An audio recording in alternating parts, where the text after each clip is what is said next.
애굽으로 내려간 이스라엘 가족의 이름은 이러하니라.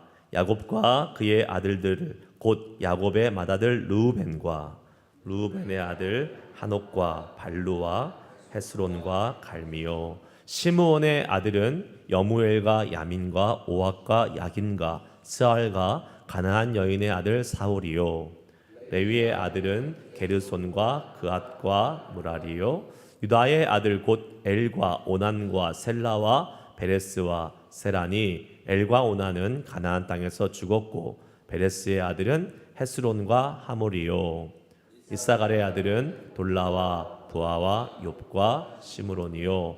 스불론의 아들은 세렛과 엘론과 얄르엘이니, 이들은 레아가 밧단 아람에서 야곱에게 난 자손들이라. 그 딸 디나를 합하여 남자와 여자가 33명이며 가세 아들 시본과 학기와 수니와 에스본과 에리와 아로디와 아렐리요. 아셀의 아들은 임나와 이스아와 이스위와 브리아와 그들의 누이 세라며, 또 브리아의 아들은 헤벨과 말기엘이니, 이들은 라반이 그의 딸 레아에게 준 실바가 야곱에게 낳은 자손들이니 모두 16명이라. 야곱의 아내 야야의 아들은 곧 요셉과 베냐민이요. 애굽 땅에서 온의 제사장 보디베라의 딸 아스나시요. 요셉에게서 낳은 므낫세와 에브람이요. 베냐민의 아들 곧 벨라와 베겔과 아스벨과 게라와 나아만과 에히와 로스와 물빛과 휘빛과 아로시니, 이들은 라헬이 야곱에게서 낳은 자손들이니 모두 14명이요. 단의 아들은 후심이요. 납달리의 아들 곧 야스엘과 구니와 예셀과 실렘이라. 이들은 라반이 그의 딸 라헬에게 준 비라가 야곱에게 낳은 자손들이니 모두 7명이라. 야곱과 함께 애굽에 들어간 자는 야곱의 며느리들 외에 66명이니, 이는 다 야곱의 몸에서 태어난 자이며 애굽에서 요셉이 낳은 아들 2명이니 야곱의 집 사람으로 애굽에 이른 자가 모두 70명이었더라. 아멘. 할렐루야. 아멘. 주님을 찬양합니다. 오늘 본문 말씀은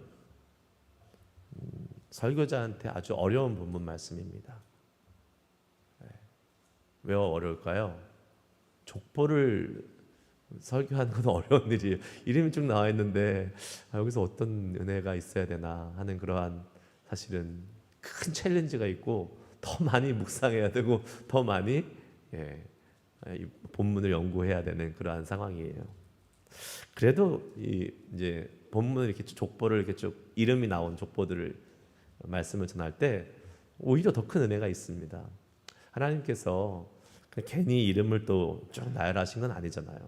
성경은 분명히 이유와 뜻이 있습니다. 목적이 있어서 지어진 거고 쓰여진 거고, 또 이것을 우리에게 이러한 부분까지도 다 알려주신 것은 하나님의 또 뜻이 있다라고 믿기 때문에 기도할 때에 또 하나님께서 영감과 감명을 주십니다. 그런 의미에서 오늘도 하나님께서 애굽으로 내려간 이 야곱의 70여 명의 이 자손들, 이 가족들을 이 족보를 통해서 하나님 우리에게 주시는 교훈이 있으리라고 믿습니다. 제가 찬양하면서 감사했어요. 되게 감사했던 거는, 지난주는 제가 찬양을 거의 못했잖아요. 목이 완전히 나가가지고 찬양을 못했는데 목이 이렇게 돌아와서 아직도 뭐 완전하진 않지만 그래도 이제 한 90% 정도는 돌아온 것 같아요. 그래서 찬양할 수 있어서 얼마나 감사한지 모르겠습니다. 그러면서 제가 이제 느끼는 게 있어요. 목이 이렇게 가니까 그냥 마음으로 찬양을 하잖아요. 제가 이제 한 며칠 거의 마음으로 찬양을 했어요. 지혜롭게 해야겠다. 이게 21일 동안의 장기 레이스인데 한 방에 목을 제가 첫 판에 그냥 다 써버려가지고 한 3일 만에 다 끝났잖아요. 제목이. 그래가지고 그 다음에 한 며칠은 제가 조용하게 찬양을 해봤어요. 이제 목을 다시 회복을 시켜야 되니까.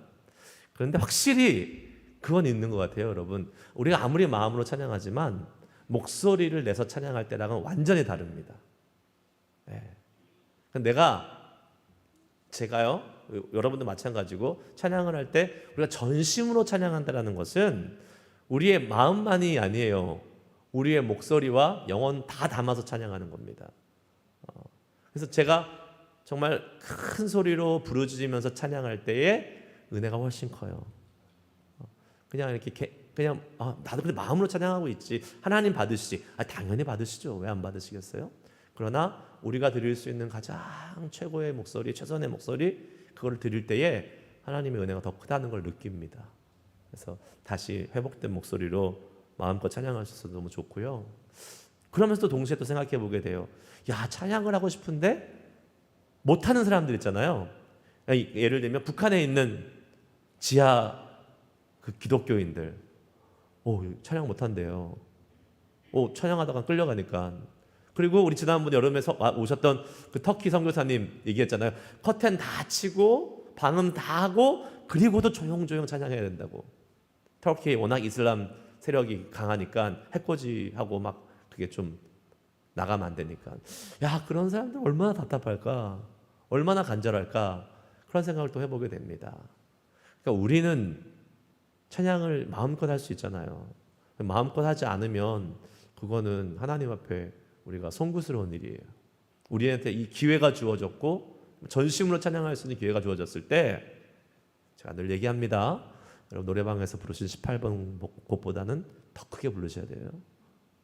노래방에서 부르시는 제일 애창곡보다는 더 크게 부르셔야 되는 거예요.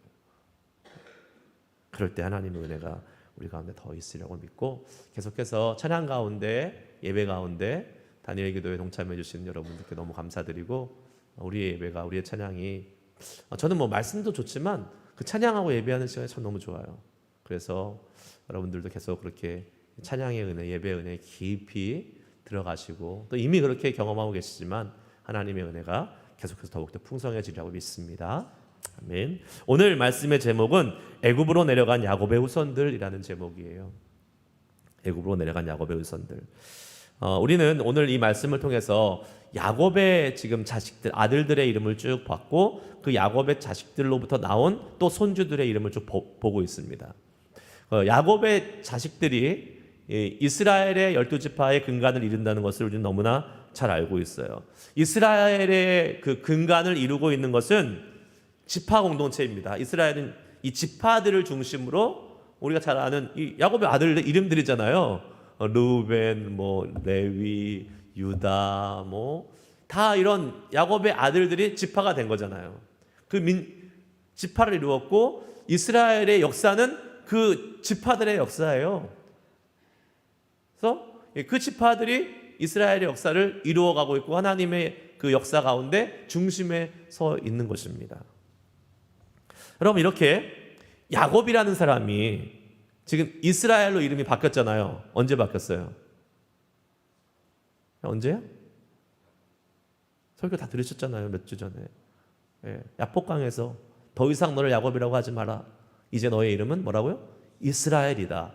야, 이거 참 놀랍지 않습니까? 야곱이라는 사람의 이름이 이스라엘로 바뀌었는데 그 이스라엘이 뭐가 됐어요?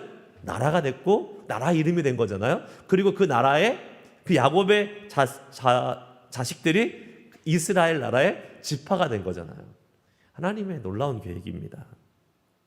성경에 이렇게 족보가 이제 소개될 때마다 이름만 이렇게 쭉 나열되어 있는, 그나마 여긴 낫죠. 나중에 역대기도 그렇고 마태복음에도 그렇고 이름이 쫙 나와 있으면 설교자가 긴장을 합니다. 어떻게 말씀을 전해야 될까? 그런데 여러분, 오늘 저는 이 여러 이름 중에서 두 사람의 이름에 주목을 하고 싶어요. 12절에 한번 보시기 바랍니다. 12절. 유다의 아들 곧 엘과 오난과 셀라와 베레스와 세란이, 엘과 오난은 가나안 땅에서 죽었고 베레스의 아들 헤스론과 하모리요, 이렇게 쭉 나오는데 여기서 두 명의 이름을 한번 주목하고 싶어요. 누구냐? 바로 베레스와 세라입니다. 베레스와 세라가 누군지 여러분 기억나세요? 혹시? 기억나시면 진짜 그분은 기억력 좋으신 거예요. 성경에서 잠깐 스쳐갔던 이름이에요. 얼마 전에 새벽기도 할 때. 잘 모르시겠죠? 저도 사실 기억이 안 나더라고요. 근데 이렇게 이 주석을 참조해 보다가 맞아. 이 사람들이 그런 사람이었지. 누구냐면 유다와 며느리 다말이 동침해서 낳은 쌍둥이 베레스와 세라입니다. 창세기 앞에 몇 장 이렇게 앞으로 가보면 그 얘기가 나와요. 요셉이 애굽으로 끌려가기 전에 나왔던 그런 부분이잖아요. 그래서 이 베레스와 세라가 누구냐? 바로 시아버지와 며느리가 동침해서 낳은 아들들, 쌍둥이. 어찌 보면 수치스러운 일이고, 지금 그 야곱의 가문에서 이러한 사람이 나왔다는 게 사실은 굳이 성경에 기록할 필요가 있을까라는 생각을 해보게 됩니다. 성경은 거룩하고 홀리한 책인데 여기에 이 시아버지와 며느리가 동침해서 낳은 이 아들들의 이름까지 굳이 기록해야 됐을까? 라는 이런 생각 여러분 안 해보십니까? 전 충분히 할 수 있다고 생각해요. 얼마든지 다른 사람의 이름으로 가고 이 두 명 뺀다고 대세에 지장이 있겠습니까? 없습니다. 대세에 지장이 전혀 없죠. 지금 수십 명의 이름이 쭉 나열되고 있는데 이 두 명 뺀다고 알 도리도 없고 지금 여러분 아무도 기억 못 하셨잖아요. 이 베레스와 세라가 누군지도. 근데 굳이 여기다 이렇게 집어넣었다는 거예요? 그게 참 신기한 일입니다. 저는 이걸 보면서 성경이 얼마나 믿을 만한 책인지를 다시 한번 깨닫게 됩니다. 성경은요, 조작된 책이 아니라는 거예요. 성경을 조작하려면 아름다운 사건들, 그 위대한 사건들만 기록하기 위해서 누군가가 편집하고 조작했다면 이 이름은 빠졌어야 돼요. 도움이 될 게 없잖아요. 이 이름이 뭐가 도움이 돼요? 수치스러운 기록인데. 그러나 사실 이 성경은 이런 부끄러운 이야기, 굳이 싫지도 않아야 될 이야기, 그런 사건들이 종종 나오는 것을 보게 됩니다. 여러분 다윗이 얼마나 위대한 왕이었어요?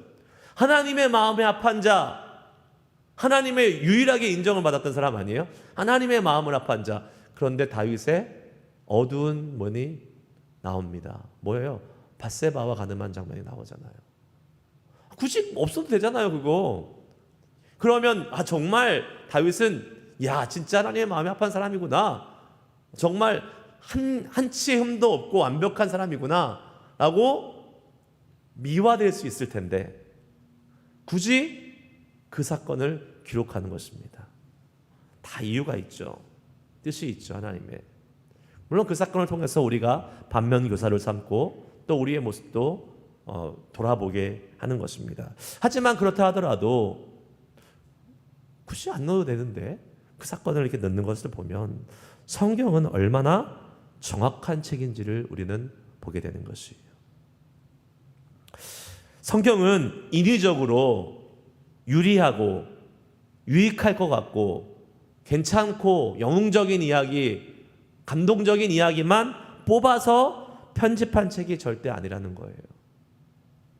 성경은 하나님의 역사를 있는 그대로 기술한 책입니다. 만일 성경이요, 많은 사람들이 믿지 않는 사람이 주장하잖아요. 그거 그냥 사람들이 그냥 이렇게 짜집게 해가지고 만들어낸 책이야. 만일 그렇다고 한다면 성경의 수치스러운 일, 성경의 이런 별로 도움이 되지 않는 이러한 부끄러운 일들을 굳이 기록할 필요가 없겠죠. 여러분, 그런데 우리가 왜 성경은 이러한 모든 부끄러운 일과 수치스러운 일까지 다 기록하고 있느냐? 저는 우리가 하나님의 성품을 안다면 그것은 당연하다고 생각을 합니다. 왜요? 하나님은 거짓이 없으신 분이잖아요.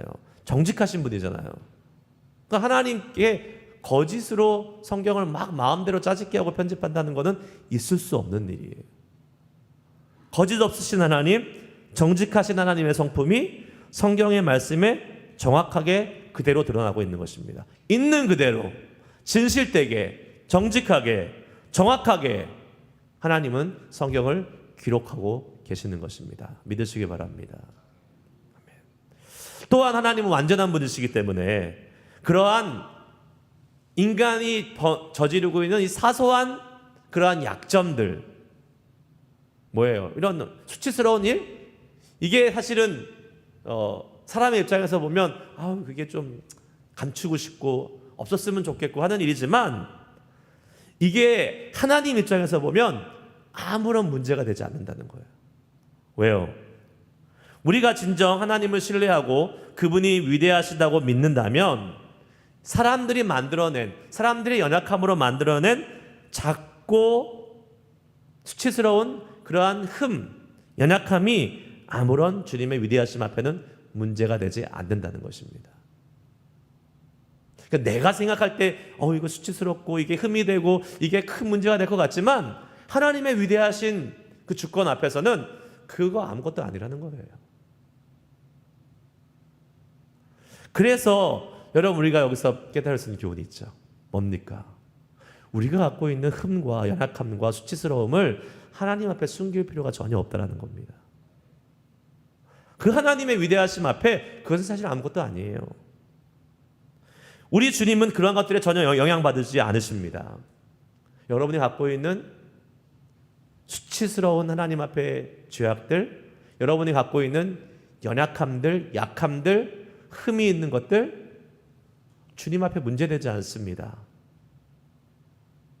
갖고 나오셔야 돼요. 나 혼자 그것을 큰 문제인 것처럼 그냥 끌어안고 그 죄악을 묵상하고 그 연약함과 상처를 묵상하고, 계속 제게 상처 묵상하지 말라고, 죄악도 묵상하지 마세요. 왜 죄를 끌어안고 묵상하고 있습니까? 그럴 필요 없어요. 하나님 앞에 아무것도 아니에요. 왜요? 하나님은 이미 그 죄를 어떻게 해요? 십자가에서 해결하셨기 때문에.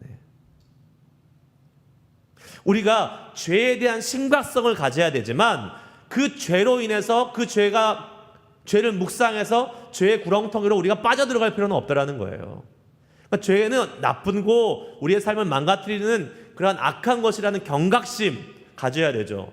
하지만 우리가 죄 가운데 들어갔을 때에, 연약함으로 실수로 죄 가운데 빠졌을 때에 그 죄에 빠져가지고 거기서 허우적거릴 필요가 없다라는 거예요.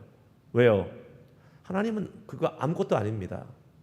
이미 십자가에서 예수 그리스도의 보혈을 통해서 모든 인류의 죄를 사하셨어요. 그렇기 때문에 우리는 어떻게 그 죄를 가지고 주님 앞에 나오면 되는 것입니다. 이사야 53장 5절 말씀 같이 읽어보겠습니다. 시작. 그가 찔림은 우리의 허물 때문이요 그가 상함은 우리의 죄악 때문이라. 그가 징계를 받음으로 우리는 평화를 누리고 그가 채찍에 맞음으로 우리는 나음을 입었도다. 아멘. 예수님이 십자가에서 징계 받으심으로 우리가 뭘 누린다 그랬어요? 평화를 누리고, 예수님이 채찍에 맞으심으로 우리가 나음을 입었도다라고 말씀하고 있습니다. 그러니까 예수님께서 이미 다 짊어지셨다고요. 그러니까 우리는 어떻게 하면 돼요? 우리에게 주어진 사명은 죄 가운데 허우적거리는 게 아니라 빨리 거기서 나와서 평화와 나음을 누리는 것입니다. 할렐루야. 하나님 그걸 우리에게 원하시는 거예요. 그 은혜가 우리 가운데 있기를 축복합니다. 우리가 왜 아니겠어요? 연약한 육신을 가지고 있기 때문에 우리도 모르는 사이에 죄 가운데 노출되고 죄를 저지를 경우들이 많이 있죠. 수두룩하죠. 그러나 주님 앞에 나올 때마다 우리에게는 예수 그리스도의 보혈의 피가 있습니다. 승리하신 예수님의 놀라우신 보혈의 권세가 있다는 겁니다. 그러면 우리는 예배 때마다, 제가 지난주에 말씀드렸나요? 지난주에 말씀드렸나요? 예배에 와서 계속 죄를 묵상하고 회개하고 있으면 된다, 안 된다? 안 된다. 그거는 빨리, 그냥 초반부에 빨리 넘어가고 하나님이 주시는 은혜와 자유와 기쁨을 누리는 축제의 예배, 그 예배가 우리의 예배가 되어야 될 줄 믿습니다. 하나님 그걸 원하세요. 예. 여러분 자녀가 늘 여러분한테 와가지고 미안해, 엄마 아빠 미안해, 맨날 만나면 미안하다 그러고 맨날 만나면 눈물 흘리고 있고 그러면 좋겠어요, 여러분? 안 좋으시죠? 조금 뻔뻔해도 나한테 와가지고 막 엄마랑 있으니까 너무 기분 좋아, 아빠랑 있으니까 너무 기분 좋아. 그런 자녀가 기쁨을 주는 부모 아니겠습니까? 여러분, 우리는 그런 자녀가 되어야 될 줄 믿습니다. 하나님 앞에 예배할 때에 기쁨이 넘치는 그런 예배를 드릴 수 있기를 축복해요. 27절 말씀 보겠습니다. 27절 말씀 쭉 이제 야곱의 이름들, 아들 자손들의 이름이 나왔고 맨 마지막에 이제 이렇게 나옵니다. 애굽에서 요셉이 낳은 아들들은 2명이니 야곱의 집사람으로 애굽에 이른 자가 모두 몇 명이요? 70명이었더라. 야곱의 지금 자손들, 자식과 손주들로 인해서 애굽에 간 사람이 총 몇 명이요? 70명. 70명이라고 성경은 기록하고 있습니다. 여러분, 이게 놀라운 복 아니겠습니까? 최명환 목사님이 손주가 몇 명이, 손주까지 해서 50 몇 명이라고 그랬었던 것 같은데, 증손주까지 있으니까, 여러분 그건 놀라운 복이에요. 그러니까 우리가 살아생전에 살아있는 동안에 내 자손들이 수십 명이 되는 것은 놀라운 축복입니다. 저는 가능성이 좀 있겠죠. 아들이 3명이니까 가지를 쳐서 나가면 최명환 목사님처럼 90 몇 살까지는 살아야 될 텐데 그러면 70명까지는 볼 수 있지 않을까요? 한 명 있으신 분들은 죽었다 깨어나도 못 보시고 저처럼 3명은 있어야지 볼 수 있어요. 가능성이 있어요. 할렐루야. 3명이 3명을 낳고 또 3명을 낳고 이렇게 가능성이 좀 있어야 되는데, 근데 사실 여러분, 이 야곱이 라반의 그 외삼촌 라반의 집을 떠날 때 뭐라고 고백하고 떠났는지 아십니까? 걱정하면서 떠났는지 아세요? 창세기 30장 30절 보겠습니다. 읽어볼까요? 시작. 내가 오기 전에는 외삼촌의 소유가 적더니 번성하여 때를 이루었으니 내 발이 이르는 곳마다 여호와께서 외삼촌에게 복을 주셨나이다. 그러나 나는 언제나 내 집을 세우리이까. 지금 야곱이 외삼촌을 떠나면서 무슨 걱정해요? 언제 내 집을 세우겠습니까? 라고 걱정합니다. 지금 야곱이 재산이 없습니까? 많이 얻었어요. 하나님이 복을 주셔서 가축들, 재산들 다 가지고 갑니다. 그런데 지금 나는 언제나 내 집을 세우리까? 이 말은 뭐냐면 내 자손들은 언제 이렇게 축복받아서 많은 가족을 이루고 많은 이 풍성한 생육하고 번성하는 이 가족의 집을 세울 수 있겠습니까? 라고 걱정하고 지금 가고 있는 거예요. 이 걱정은 기우였죠. 하나님 약속하셨잖아요. 아브라함 때부터, 할아버지 때부터 바다의 모래같이 하늘의 별같이 너의 자손을 축복하겠다라고 말씀하신 하나님의 약속이 야곱에게 지금 이루어진 것입니다. 애굽에 내려가면서 몇 명이요? 70명이나 되는 자손을 살아생전에 보게 된 것이에요. 여러분, 하나님은 반드시 약속을 지키시는 분이십니다. 아브라함에게 주셨던 약속, 그리고 이삭과 야곱에게 주셨던 약속, 자손의 축복, 생육하고 번성하리라는 하나님의 이 축복의 약속은 지금 야곱의 때에 이미 이루어졌고, 여러분, 이 야곱의 때에만 이루어졌습니까? 이제 창세기가 마치면 출애굽기 1장에 놀라운 일이 벌어집니다. 출애굽기 1장 7절 말씀을 한번 읽어볼까요? 시작. 이스라엘 자손은 생육하고 불어나 번성하고 매우 강하여 온 땅에 가득하게 되었더라. 아멘. 오죽했으면 애굽 사람에게 위협이 됐어요. 바로 왕이 어떻게 했습니까? 태어난 아이 다 죽여라. 이스라엘 족속 중에서, 이스라엘 민족 중에서 태어난 아이 다 죽여버려라. 왜? 너무 많이 태어나니까. 그러니까 하나님의 약속은 여러분 변함없이 이루어지고 실행됨을 믿으시기 바랍니다. 야곱이 걱정할 필요가 없어요. 하나님이 아브라함을 통해서 주셨던 그 하늘의 별과 같이 많은 자손을 주겠다고 하신 약속은 진짜 이루어졌다라는 겁니다. 우리가 출애굽기를 보면 이스라엘 백성들이 몇 명이 애굽에서 나옵니까, 여러분? 몇 명이 나와요? 보통 60만이라고 얘기하잖아요. 60만. 남자만 60만입니다. 민수기에서 이렇게 남자의 수를 세잖아요. 싸움할 수 있는 남자를 셉니다. 가나안 땅에 이렇게 들어가면 싸울 수 있는 남자의 수를 세는데 그때 남자의 수가 얼마였다? 60만 뭐 썸띵 몇 명이었어요. 레위지파도 빼고, 예, 레위지파는 안 싸우니까 빼고 11지파의 남자만 60만. 그러면 여러분 그냥 우리가 상상을 해봅시다. 아내가 있을 거고 대부분, 그리고 자식이 있을 거라고 생각했을 때에 적어도 그거에 한 3, 4배는 되겠죠.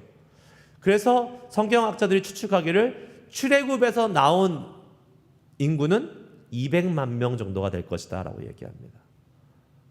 어마어마한 숫자 아닙니까? 어마어마한 숫자. 고대 시대에. 애굽으로 내려간 지 400여 년 만에 지금 200만 명이 지금 나오는 거예요. 하나님은 아브라함의 자손의 약속, 자손이 번성하고 많아질 것이다. 야곱에게도 물론 동일한 약속을 주셨습니다. 그리고 그 시작이 바로 지금 그 200만 명이 되는 그 수많은, 그냥 생각만 해도 너무 사람 많죠? 그 많은 사람의 지금 그림자가 어디 보이고 있는 거예요? 야곱의 가족에서 보이고 있는 거예요. 70명이 지금 애굽으로 내려가면서 하나님이 놀라운 민족을 이루고 계십니다. 그리고 나라를 세우시는 거예요. 그래서 하나님은 그 이스라엘 민족을 공동체로 하나님의 거룩한 제사장의 나라로 부르시는 겁니다. 하나님의 빅픽처. 하나님이 그 수많은 이스라엘의 그 사람들을 공동체로 부르시는 거예요. 생육하고 번성하는 것은 하나님의 뜻이에요, 아니에요? 뜻이에요, 아니에요? 하나 나신 분들 회개하세요. 하나 나신 분들 예, 2명이 하나 하면 생육하고 번성이요, 아니에요? 아니죠. 아니에요. 둘은 나야 본전이에요. 여러분 3명 나신 분들 축복합니다. 그게 뭐 마음대로 되는 건 아니니까. 네, 그렇죠. 네. 어찌 됐든지 간에 우리가 진짜 생육하고 번성하는 것은 하나님이 우리에게 주신 성경의 명령입니다.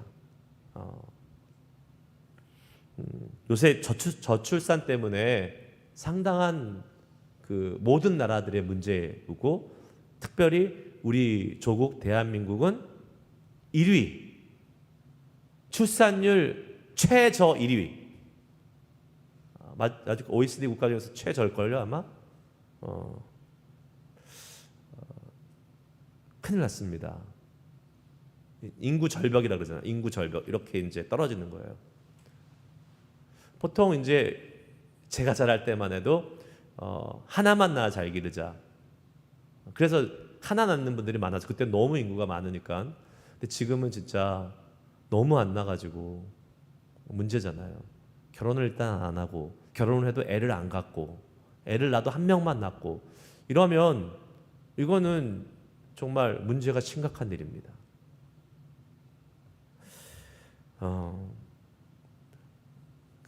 우리가 단일 기도하면서 그 생명을 위해서 기도할 때에 하나님, 이 출산율이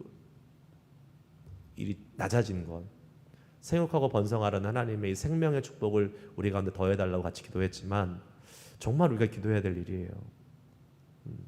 나라가 없어집니다, 여러분. 나라가, 인구가 사실은 국력이에요. 중국하고 인도 못 건드리는 이유가 뭐예요? 별 볼 일 없지만 인구가 많으니까 못 건드리는 거 아니겠습니까? 그런 의미에서 우리의 어떤 그 육체적인 생명의 혈육들도 많아져야 되지만 저는 우리가 믿는 사람으로서 영적인 재생산도 많아져야 된다고 믿습니다. 영적인 재생산, 영적인 출산을 할 수 있어야 돼요. 우리가 그냥 교회 옮겨 다니는 그런 거 말고요. 교회 옮겨 다니는 거 말고 요새 교회 부흥했다 그러면 다 교회 옮겨서 다니면서 부흥한 거예요. 제가 너무 극단적입니까?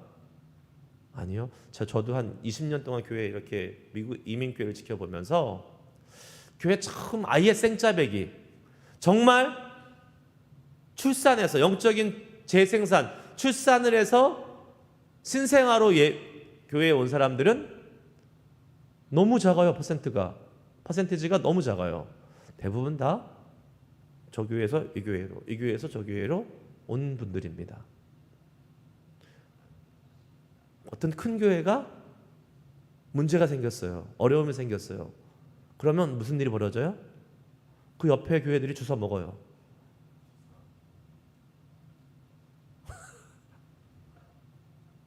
그게 부흥입니까? 부흥했다고 좋아합니다.